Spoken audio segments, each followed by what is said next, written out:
Welcome to the Traveling Flaneur podcast, where I'll talk about the economy, politics, history, and culture of the places I've visited. I'll also give you travel tips, recommend places to visit, things to do, and the best food.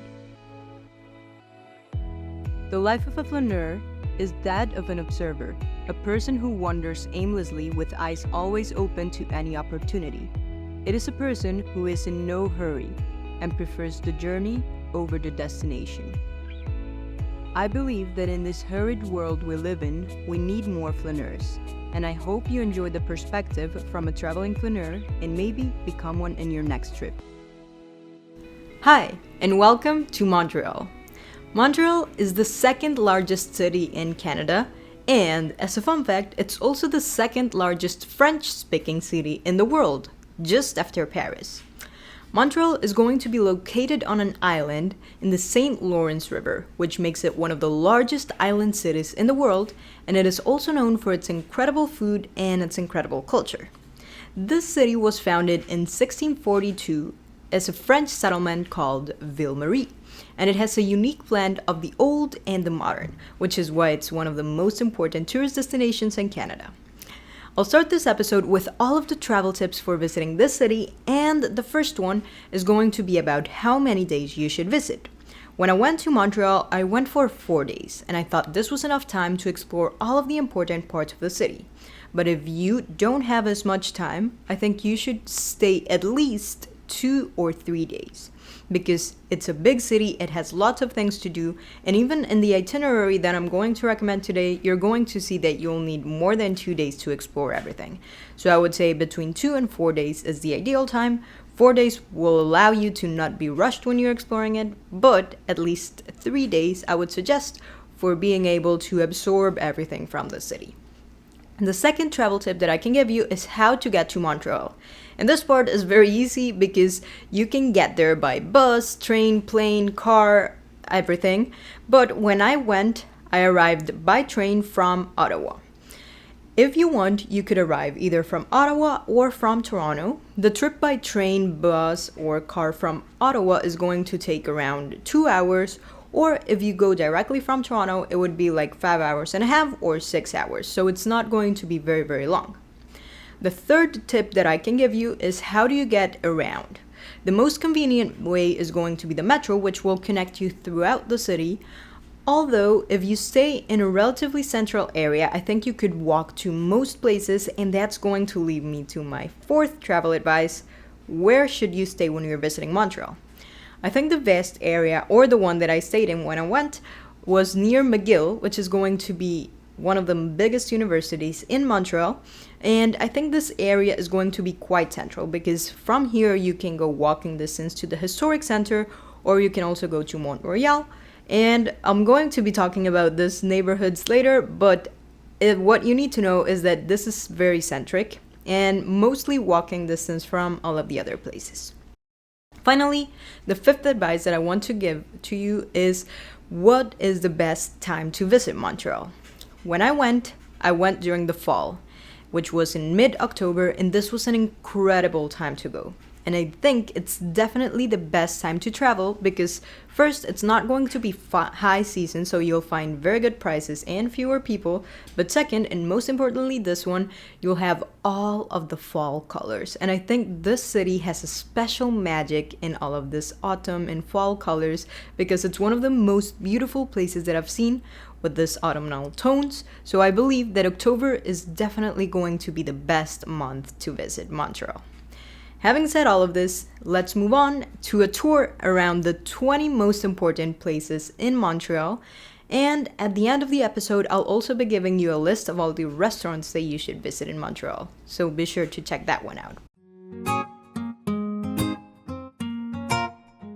But let's start. In the first neighborhood I recommend visiting is going to be the Old Montreal area. This is going to be a neighborhood that looks like it's taken from a movie, and it's cobblestone streets, it's old buildings, they're all contributing it to being a little perfect for flaneur exploring. So I think you should dedicate a day at least to exploring this neighborhood, and if you can, take a free walking tour to learn more about the history of this neighborhood.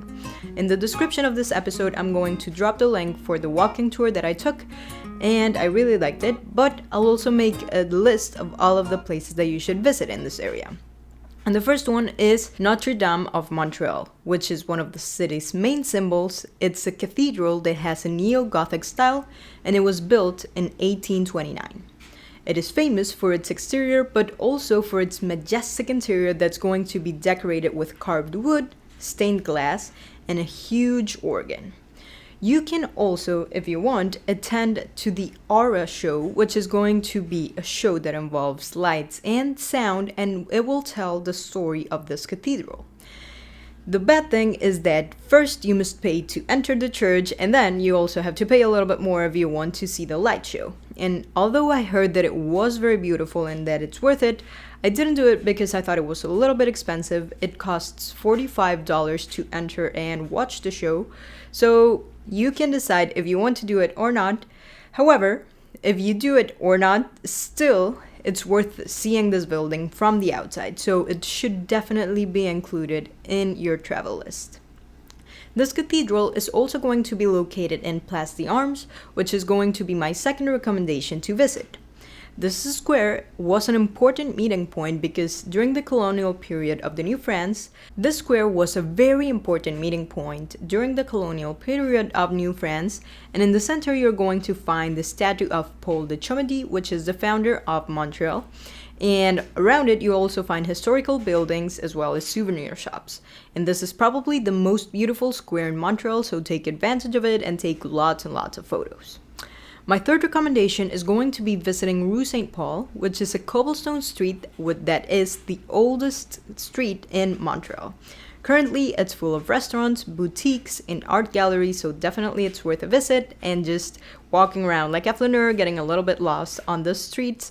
But another place that you should try finding while you're walking is the Bonsur Market, which is going to be a building that was constructed in 1847, and at that time, it functioned as a market and later it became a town hall, but today it's a cultural center full of boutiques and art galleries, and it's the perfect place to admire the architecture and also, if you want, buy local products such as maple.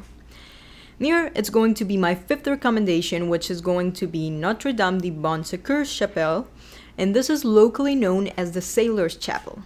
This is an 18th century church, and it's also one of the oldest in the city. And its museum is going to explain all of Montreal's maritime history.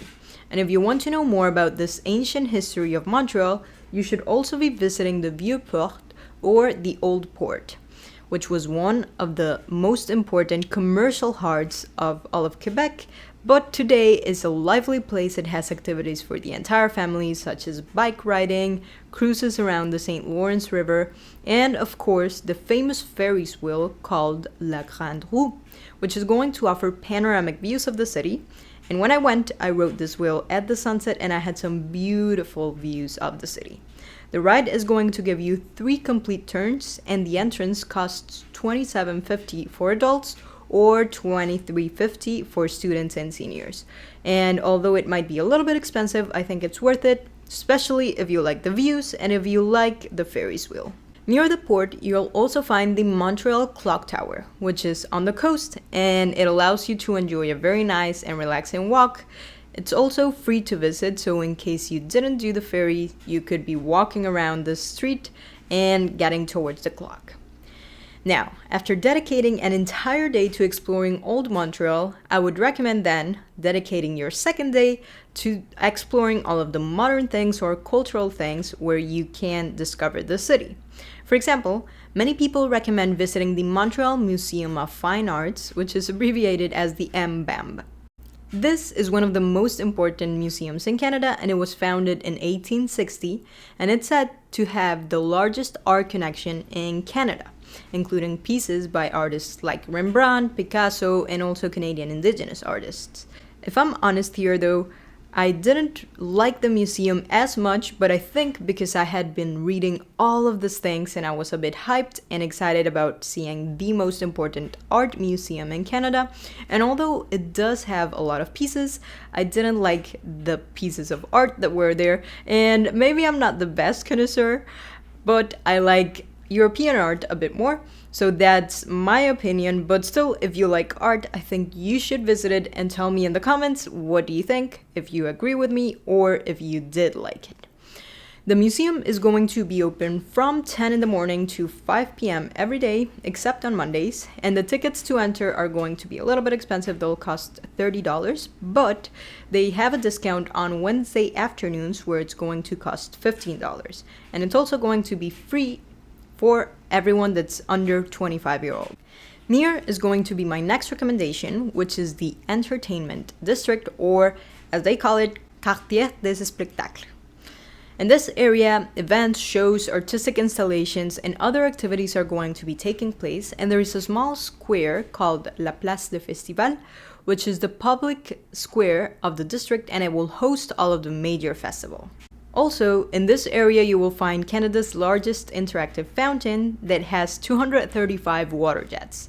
Depending on the date that you're visiting Montreal, you might find the Montreal Jazz Festival or the Just for Laughs Comedy Festival here, or even artistic lights or projections at night. So be sure to check out the city's itinerary if that's something that's interesting to you, because during the summer, the city is filled with festivals. So this city that's very strong and proud of its culture is going to have many things going on.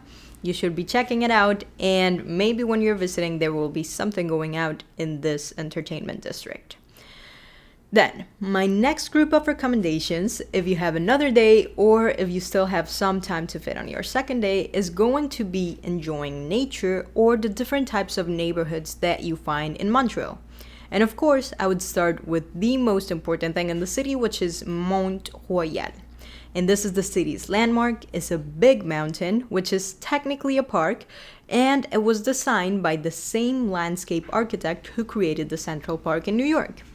This is going to be the perfect place to enjoy nature. And when I went in the fall, it had very beautiful colors, mixing red, orange, yellow, brown. It was definitely my favorite place in the entire city. And if I would have stayed more days, probably I would have stayed here all the time because it was so beautiful. When you go, I recommend going up into the lookout at the top of a mountain to have a spectacular view of downtown Montreal and the St. Lawrence River. And on your way down, you could cross this park to reach to the Oratory of St Joseph, which is an imposing basilica located on the west side of Montreal. The Oratory of St Joseph is not only the largest Catholic temple in Canada, but it's also the largest sanctuary in the world dedicated to the saint. The temple has a total length of 105 meters and a total height of 97 meters from the ground to the cross on the outer dome, and all of this is very impressive because it was built in 1904. So it's definitely worth visit. You can admire its enormous facade and its beautiful interior, and you will find also there are many different sections in the interior. Another place that you can visit is the Olympic Stadium, which was built for the 1976 Olympic Games. Here you can go up the Montreal Tower, the highest inclined tower in the world, to enjoy some of its panoramic views. Also, nearby, you'll find several places that you can visit, such as the Botanical Garden, which is one of the largest in the world, and has several themed gardens like Japanese Garden or Chinese Garden.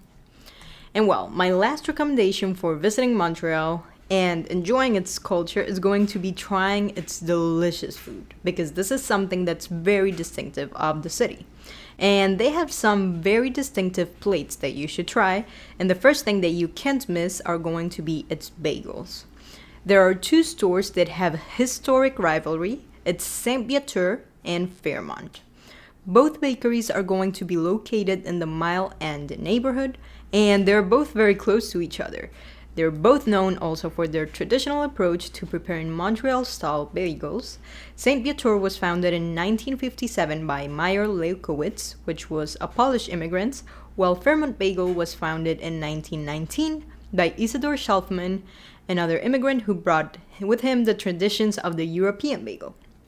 Some people prefer one brand over the other, and they're going to be very loyal. And for me, I hope I don't break any hearts with this phrase, but they were all very similar, and the good thing is they were both very good. So what I do recommend is trying out both of this bagel. Try them out when they're fresh, when they're warm, when they're just out of the oven, because here it's where they're going to be delicious. And then let me know in the comments if you have a favorite, if you found the best bagel in Montreal, because the debate is still open. We have these two brands competing against each other, and you won't find a single answer on the internet. You're going to keep finding this rivalry. The next thing that you have to try is the Montreal style smoked meat. And the best place to do so is Schwartz Deli, which is a culinary legend in Montreal and a true icon of local gastronomy. This deli was founded in 1928 by Reuben Schwartz, which was a Romanian Jewish immigrant, and it's famous worldwide for its specialty, which is the smoked meat sandwich. So go in, order it, and tell me what you think. I loved it and I recommend it 100%. The place is going to be open every day from 10 a.m. to 11 p.m. But the thing is, you will always find a line. Always. It doesn't matter when you go. But good thing is it will move quickly, so it's worth waiting. And the other place that will also always have a line, but it's completely worth it, it's La Banquise, which is the best place to try poutine, the most iconic dish of Quebec and also of Canada. Poutine, as I mentioned in my previous episodes, is going to be the typical Canadian dish, but technically it's not Canadian, technically it's from Quebec, and not only from Quebec, from Montreal, or that's what Montreal people told me, but it's a plate that has only 3 things: French fries, cheese, and gravy. That's it. And this is the most basic version, but at La Banquise, you will find 1,000 variations of this poutine, and they're all going to be delicious. So, what I recommend is trying the original, of course, but then if you're going with someone, or if you have room, maybe you should try ordering another variation of this poutine, because you'll find that they will all be delicious. And this is for sure a must go. And good thing is it's open 24 hours, so you don't have any excuse not to go. Finally, the last gastronomic stop that you could do would be visiting the Jalon Market. Here you'll find the fresh products, cheese, bakeries, and it's another good place where you can get maple, which is the star product of the Quebec province, because 75% of all maple in the world is made in Quebec, becoming the region that produces 90% of all Canadian maple. So in this market, if you go, what I have to say is that there's not much more than this, to be honest. Like, you can go if you want to buy something, but I've seen that many tourists love it and they take photos, but for me it's like a pretty normal market. Maybe I'm used to seeing these large food markets in Latin America, but I would say that unless you're going to eat or buy something, don't go just for visiting, because it's not like a tourist attraction. It's a real food market, so you should get something over there. But well, there you have it. These are the 20 must-visit places in Montreal that you could visit in approximately 3 to 4 days. As you saw, there's a lot to do in the city, which is one of the reasons why it's one of the top cities for tourists that are visiting Canada. If you like this episode, please share it with someone else who loves to travel, comment, and give me a review, because all of this is going to help me tremendously and it will motivate me to give you more travel tips. Tell me in the comments if you visited Montreal and if you found these tips to be useful. And also subscribe, because next week I'll continue going throughout this tour of the Quebec region to visit the most French city in all of Canada. Enjoy your trip!